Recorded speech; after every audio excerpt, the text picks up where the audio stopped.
Print media के सभी बंधुओं का मैं हृदय से स्वागत करता हूं, अभिनंदन करता हूं। और आज की इस प्रेस वार्ता में हमारे प्रमुख सचिव श्री सुबोध कुमार सिंह जी भी उपस्थित हैं, हमारे सीएम सेक्रेटरी श्री बसव राजू जी भी उपस्थित हैं, इनका भी स्वागत है। और जैसा कि आप सभी लोग अवगत हैं कि अभी हमारे प्रदेश में सुशासन त्योहार चल रहा है। 8 अप्रैल से इसका शुभारंभ हुआ है और 31 मई तक चलने वाला है और ये 3 चरणों में चल रहा है।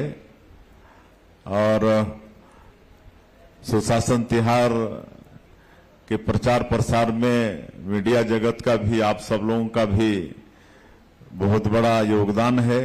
इसके लिए भी आप सभी बंधु धन्यवाद के पात्र हैं। और सुशासन त्योहार में जो पहला चरण चला 8 अप्रैल से लेकर 11 अप्रैल तक, इसमें हमारे अधिकारीगण लोगों के बीच में सुझाव पेटी के साथ जाकर उनकी समस्याओं को आवेदन के रूप में लेने का काम किए। ऑनलाइन भी समस्याएं लिए और कुल 40 लाख से ज्यादा आवेदन पत्र सुशासन त्योहार के प्रथम चरण में मिले और द्वितीय चरण में 12 अप्रैल से लेकर 4 मई तक हमारे अधिकारियों ने इन समस्याओं का समाधान का प्रयास किया। और 5 मई से ये तृतीय चरण चल रहा है। और तृतीय चरण में एक तो हम स्वयं, हमारे दोनों डिप्टी सीएम, हमारे मंत्रीगण, हमारे सांसदगण, विधायकगण और हमारे जो जनप्रतिनिधिगण हैं, वो लोगों के बीच में जा रहे हैं। कहीं औचक भी जा रहे हैं बिना बताए और वहां पर लोगों के बीच में चौपाल लगाकर उनसे बातचीत कर रहे हैं। सरकार की योजनाएं उन तक किस हद तक पहुंच रही हैं, राशन पहुंच रहा है कि नहीं, उनके गांव में बिजली रहती है कि नहीं, आपका स्कूल में शिक्षक आते हैं कि नहीं, पटवारी आता है कि नहीं, ये सारी बातें उनसे, महतारी बंधन का पैसा समय पर मिलता है कि नहीं, प्रधानमंत्री आवास बन रहे हैं कि नहीं, ये सब सारी जानकारी ले रहे हैं। और बहुत अच्छा फीडबैक मिल रहा है। और समाधान शिविर का भी आयोजन कर रहे हैं क्लस्टर में, कहीं 8 पंचायत, कहीं 10 पंचायत, कहीं 15 पंचायत, ऐसा मिलाकर एक समाधान शिविर भी आयोजित कर रहे हैं, जिसमें हमारे अधिकारी रिपोर्ट कार्ड प्रस्तुत कर रहे हैं। जनता को उनके उस क्लस्टर में कितनी समस्याएं, कितनों का समाधान हुआ, ये पूरा रिपोर्ट कार्ड हमारे अधिकारी ये तीसरे चरण में दे रहे हैं। और हम रोज करीब 2 से 3 जिला जा रहे हैं और जो अंतिम जिला होता है वहां पर मतलब 2-3 जिले का समीक्षा बैठक लेते हैं, जिसमें बिंदुवार चर्चा होती है। और मैं 26-27 जिलों के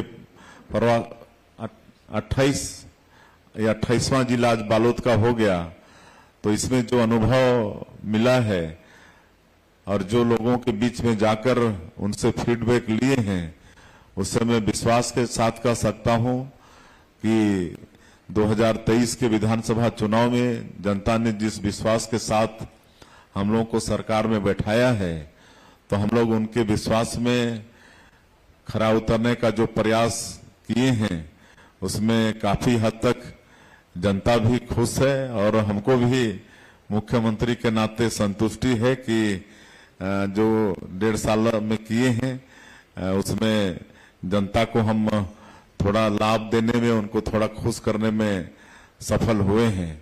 और कहीं कोई दिक्कत भी आ रही है तो उसको सुधारने का निर्देश प्रशासन के लोगों को दे रहे हैं। एक तो ये पेयजल के संबंध में शिकायत आ रही है। माननीय प्रधानमंत्री जी की जो बहुत कल्याणकारी योजना जल जीवन मिशन, शहरों में अमृत मिशन, जिसके माध्यम से लोगों के घरों तक नल द्वारा पानी पहुंचाने की बात है, लेकिन पिछली सरकार में इस पर ठीक से काम नहीं हुआ।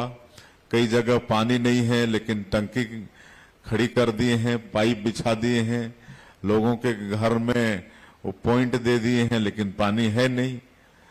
लेकिन ये सबको सुधारने का प्रयास हम लोग कर रहे हैं और माननीय प्रधानमंत्री जी का योजना को सफल करने का प्रयास कर रहे हैं कि हर घर में नल द्वारा पानी पहुंच जाए। तो कुल मिला के ये सुशासन तिहार एक तरह से काफी फायदेमंद सिद्ध हो रहा है। गांव की समस्याओं को भी जानने का हम लोग प्रयास कर रहे हैं और लोगों को भी अच्छा लग रहा है हम लोग को अपने बीच में पाकर। तो अब आपका कोई प्रश्न हो तो पूछ सकते हैं। सर, क्या कुछ पाया सर? 3 जिले की समीक्षा आपने की है, क्या कुछ पाया सर? सभी साथियों का बहुत बहुत स्वागत, अभिनंदन।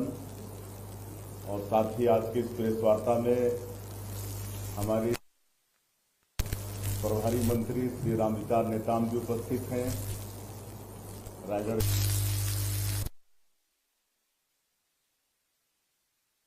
उपस्थित हैं। हमारे रायगढ़ के सांसद श्री श्याम राठिया जी उपस्थित हैं। राज्यसभा सांसद श्री देवेंद्र प्रताप सिंह जी उपस्थित हैं। हमारे महापौर जीवर्धन चौहान जी उपस्थित हैं। हमारे सीएस श्री अमिताभ जैन जी उपस्थित हैं। प्रमुख सचिव श्री सुबोध कुमार सिंह जी उपस्थित हैं। श्री दयानंद जी सचिव उपस्थित हैं और सभी हमारे नेतागण भी उपस्थित हैं।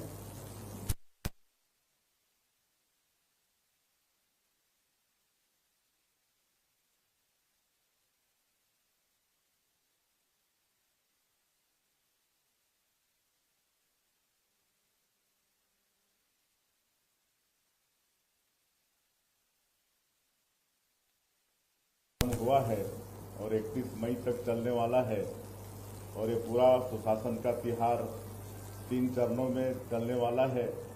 पहला चरण 8 अप्रैल से लेकर 11 अप्रैल तक चला, जिसमें हमारे अधिकारीगण लोगों के बीच में गए, सुझाव पेटी लेकर गए।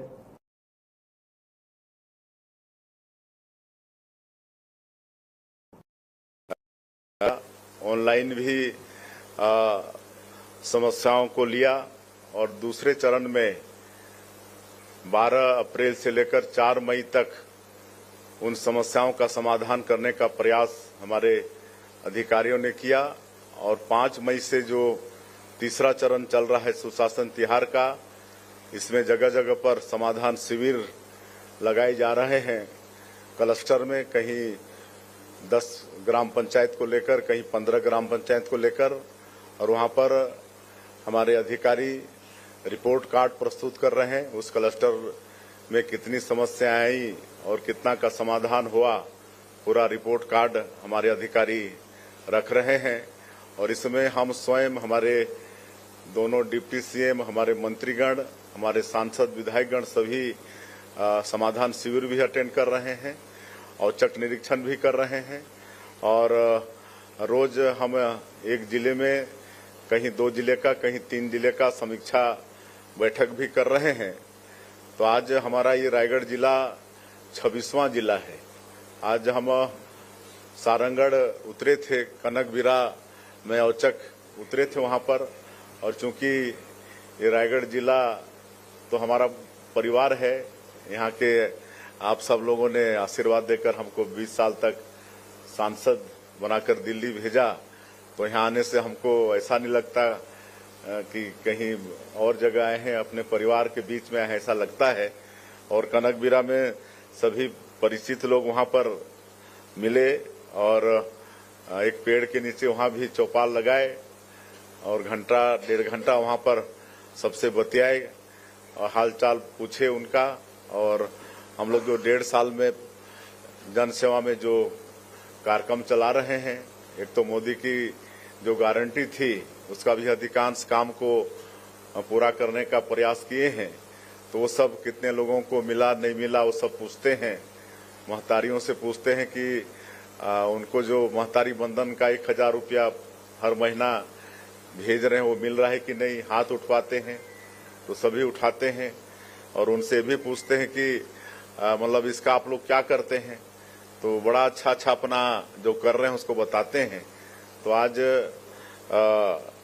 वहाँ कई माताओं ने बताया कि वो अपनी बेटी के नाम से सुकन्या समृद्धि योजना में खाता खुलवाए हैं और उसमें पैसा जमा कर रहे हैं। तो इस तरह से एक अभी हम 3-4 दिन पहले बस्तर में थे, तो बस्तर में एक अबूझ माड़िया मतलब महिला, अबूझ माड़िया कहने से जो पीवीटीजी में आते हैं, राष्ट्रपति के दत्तक पुत्र कहे जाते हैं, तो उससे पूछे तो उसने किराना दुकान शुरुआत की बात बताई और 1000-2000 रुपया महीना कमा लेती है। एक और पीवीटीजी महिला से पूछे तो वो सिलाई मशीन खरीदी है और 4000-5000 रुपया हर महीना सिलाई करके कमा लेती है। तो इस तरह से महतारी बंधन योजना के माध्यम से जो पैसा हम लोग दे रहे हैं उससे महिला सशक्तिकरण हो रही है। तो बड़ा अच्छा लगता है जब ये सब उनके मुख से सुनते हैं। तो और प्रधानमंत्री आवास भी पिछली सरकार में 5 साल उससे वंचित हो गए गरीब लोग, 18 लाख लोग वंचित हो गए। और हम लोग जब सरकार में आए तो प्राथमिकता से उसको करा भी रहे हैं और करीब करीब हर जगह समाधान शिविर में भी और समीक्षा बैठक में भी गृह प्रवेश भी करा रहे हैं। आज भी यहाँ कई लोगों को चाबी देकर उनको गृह प्रवेश कराए हैं। तो बड़ी खुशी होती है सब सुनकर कि अभी 1.5 साल से उनके प्रधानमंत्री के आवास भी बन रहे हैं और राशन वासन भी सब समय पर पहुंच जाता है, बिजली भी रहती है और पानी की समस्या जरूर बताते हैं। कहे कि आप सबको भी मालूम है कि हमारे देश के यशस्वी प्रधानमंत्री जी का जो जल जीवन मिशन, अमृत मिशन योजना है, जिसके माध्यम से वो घर घर तक नल द्वारा पानी पहुंचाना चाहते हैं, लेकिन पिछली सरकार में इस पर काम ठीक से नहीं हुआ।